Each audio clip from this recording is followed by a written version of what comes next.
Oasis Audio presents Hardy Boys Adventures Number 3, The Vanishing Game by Franklin W. Dixon. Read for you by Tim Gregory.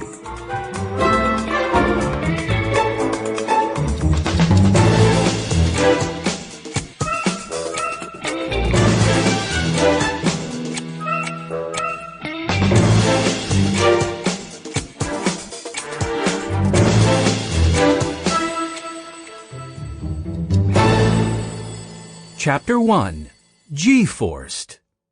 Frank. Did you know that cotton candy depends heavily on the molecular construction of sugar?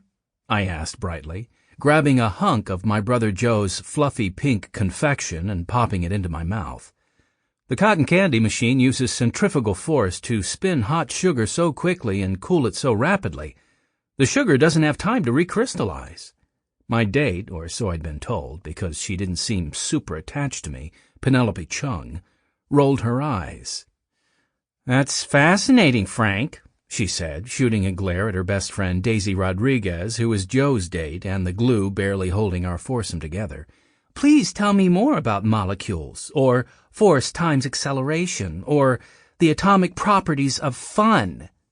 Joe coughed loudly, grabbing my shoulder and pulling me close enough to hear him mutter, "Ixnay on the ions say." I couldn't help it. Joe is always telling me science isn't romantic, but come on! Isn't romance itself a scientific concept? Attraction, biology, all that stuff? Daisy smiled a little too enthusiastically.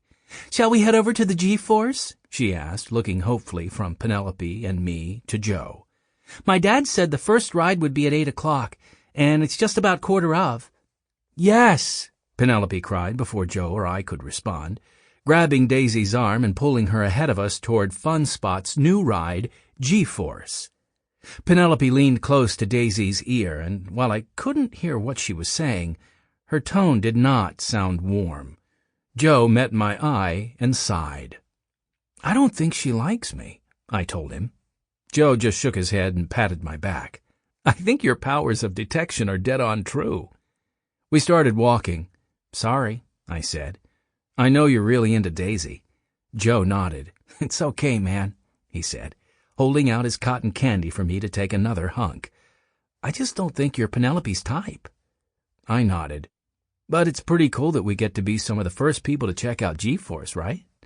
"Very cool," Joe agreed. G-Force was the new premier attraction at Funsport, a small amusement park that had been a staple of Bayport summers for generations, but had been getting more and more run down over the years. Last fall, Daisy's dad, Hector, had used their entire family's savings to buy the park from its longtime owner, Doug Spencer, who had fallen on hard times. Hector wanted to build Funspot into a top-tier amusement park, the kind of place people would drive hours to visit. His first step toward making that happen had been to install G-Force.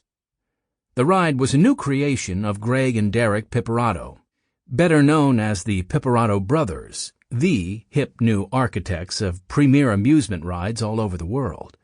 They built the hover coaster for Holiday Gardens in Copenhagen, the Loop de Loco for Ciudad de Yugar in Barcelona, and the Chill Taser for Bingo Village in Orlando, right here in the USA. These guys are seriously awesome at what they do. They know their physics, they know their architecture, and they keep coming up with new ideas to revolutionize the amusement industry. They don't work cheap, though. According to Daisy, Hector had to take out a major loan to afford G-Force. And, unfortunately, right after Hector signed the contracts, Funspot had exclusive rights to the ride for 5 years. Daisy's mom had been laid off from her job as a manager at some bank in New York City.